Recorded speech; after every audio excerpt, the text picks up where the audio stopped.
నమస్తే, నేను ప్రియాంకారావు.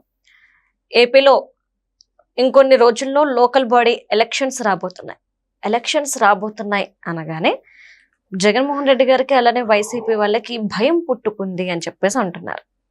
ఎందుకు భయం పుట్టుకుంది? లోకల్ బాడీ ఎలక్షన్స్ కదా, మరి వాళ్ళకి 35% ఓట్ పర్సంటేజ్ ఉన్నప్పుడు హ్యాపీగా వాళ్ళని గెలిపించుకోవచ్చు.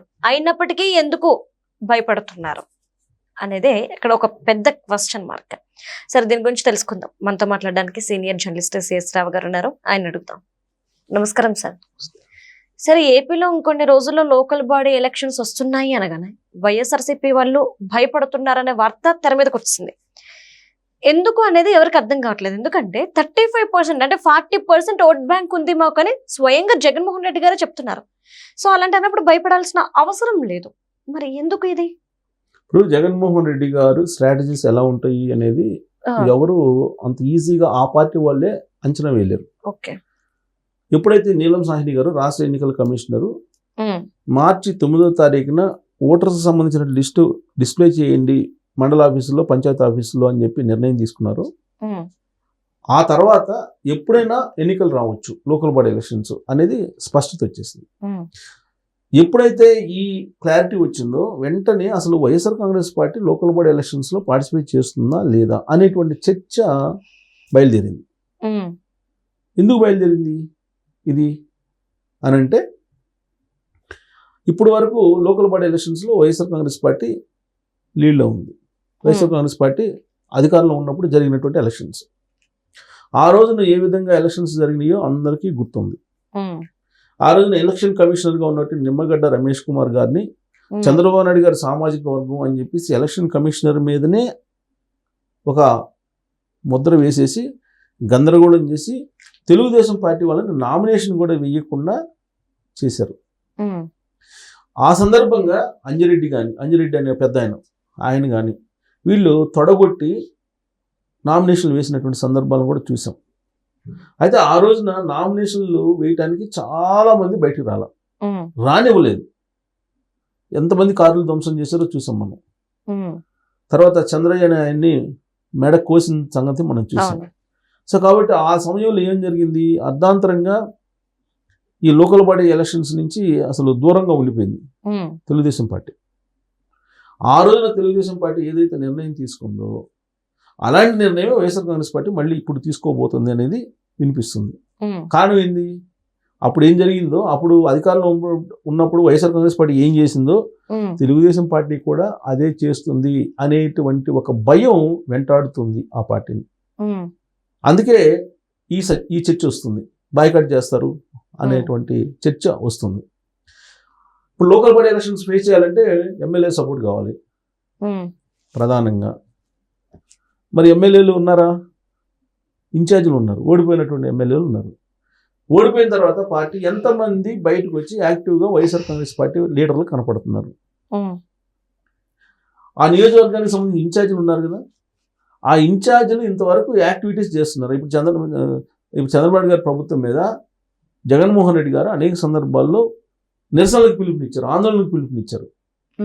రాష్ట్రంలో ఎక్కడైనా సరే ఒక్క ఆందోళన సక్సెస్ అయినట్టు కనబడుతుందా మనకి? చివరికి మెడికల్ కాలేజీకి సంబంధించి పీపీపీ మోడల్ని వ్యతిరేకిస్తూ కోటి సంతకాల సేకరణకు సంబంధించి కూడా వాళ్ళు నానా తంటలు పడ్డారు.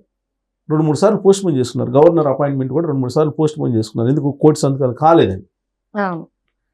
అంటే నిరసనలు, ఆందోళనలకు కూడా ముందుకు రానటువంటి నాయకులు ఉన్నప్పుడు రేపు లోకల్ బాడీ ఎలక్షన్స్లో వాళ్ళు ఏం సపోర్ట్ చేస్తారు? పంచాయతీ సర్పంచులకు, జడ్పీటీసీలకి, ఎంపీటీసీలకి, లేకపోతే వార్డు మెంబర్స్కో, కార్పొరేటర్లకు, వీళ్ళందరికీ ఎలా సపోర్ట్ చేస్తారు?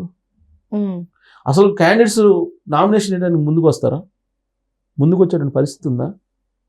పైగా ఇప్పుడు జరుగుతున్నటువంటి అభివృద్ధి కానీ, లేదంటే సంక్షేమం కానీ, పరిపాలన కానీ, వీటన్నిటిని చూసిన తర్వాత ప్రజలు చంద్రబాబు నాయుడు పక్షాన ఉన్నారు, చంద్రబాబు నాయుడు గారి పరిపాలన పట్ల సంతృప్తికరంగా ఉన్నారనేది సర్వేలు చెప్తున్నాయని తెలుగుదేశం పార్టీ వాళ్ళు చెబుతున్నారు.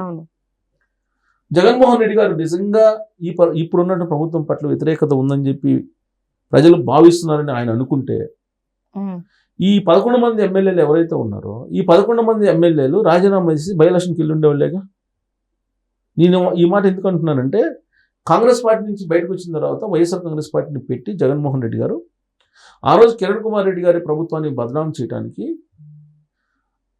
ఆయన బై ఎలక్షన్స్కి వెళ్ళాడు, రాజీనామా చేయించి. కాంగ్రెస్ పార్టీ నుంచి వైఎస్ఆర్ కాంగ్రెస్ పార్టీకి వచ్చినటువంటి ఎమ్మెల్యేలతో రాజీనామా చేయించి బై ఎలక్షన్స్కి వెళ్ళాడు.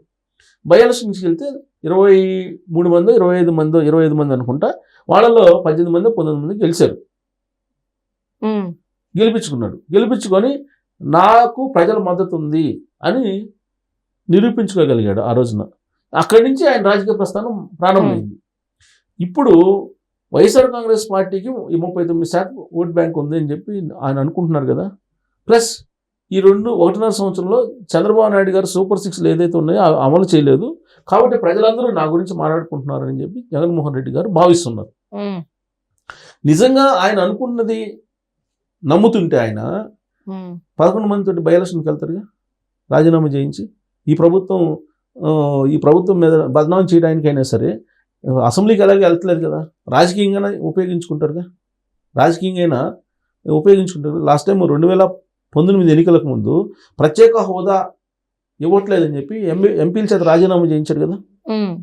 ఎంపీల చేత రాజీనామా చేయించి ఆయన బై ఎలక్షన్స్ సిద్ధపడ్డాడు కదా. బై ఎలక్షన్స్ రాలేదులే, 2019 ఎలక్షన్లకు ముందు ఆ టైం చూసుకొని 6 నెలలు గ్యాప్ చూసుకొని ఆయన రాజీనామా చేయించాడు. అదొక స్ట్రాటజీ.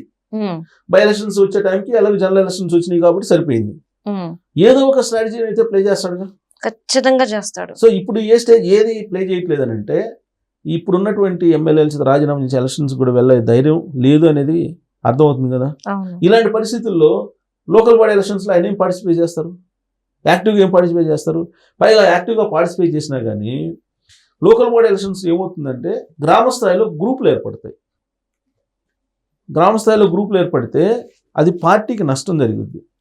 బహుశా లోకల్ బాడీ ఎలక్షన్స్ని ఆ కోణం నుంచి ఆలోచించి చంద్రబాబు నాయుడు గారి ప్రభుత్వం మీద ఒక అపవాదం మోపేసి నామినేషన్ కూడా వేయించట్లేదు, గందరగోళం చేసేస్తున్నారు, ఓటర్ లిస్టులో తప్పులు ఉన్నాయి, ఇలా రకరకాలుగా అనేకమైనటువంటి అభియోగాలు మోపి లోకల్ బాడీ ఎలక్షన్స్కి దూరంగా ఉండేటువంటి ఛాన్సెస్ ఎక్కువగా ఉన్నాయి అనేది వినిపిస్తుంది. So YSR Congress party participate చేస్తుందా లేదా అనేది తర్వాత సంగతి. లోకల్ బాడీ ఎలక్షన్స్ అయితే ఖచ్చితంగా మార్చిలో 9వ తారీఖు ఓటర్ లిస్ట్ ఫైనల్ అవుతుంది కాబట్టి మార్చిలో నోటిఫికేషన్ ఇచ్చేటువంటి అవకాశం ఉంది. ఆ తర్వాత ఏప్రిల్ వరకు లోకల్ బాడీ ఎలక్షన్స్ జరగడానికి అవకాశం ఉంది. దాంతో అసలు వైఎస్ఆర్ కాంగ్రెస్ పార్టీ బలం ఎంత అనేది తేలిపోయే అవకాశం ఉంది. అవే బహుశా చివరి ఎన్నికలు అనేది తెలుగుదేశం పార్టీ అంటూ ఉంది వైఎస్ఆర్ కాంగ్రెస్ పార్టీకి సంబంధించి. సో కాబట్టి రాబోయే రోజుల్లో మనం లోకల్ బాడీ ఎలక్షన్స్లో వైఎస్ఆర్ కాంగ్రెస్ పార్టీ స్ట్రెంత్ ఎంత అనేది బయటపడుతుందని చెప్పి మనం ఎక్స్పెక్ట్ చేయాలి. Thank you so much sir.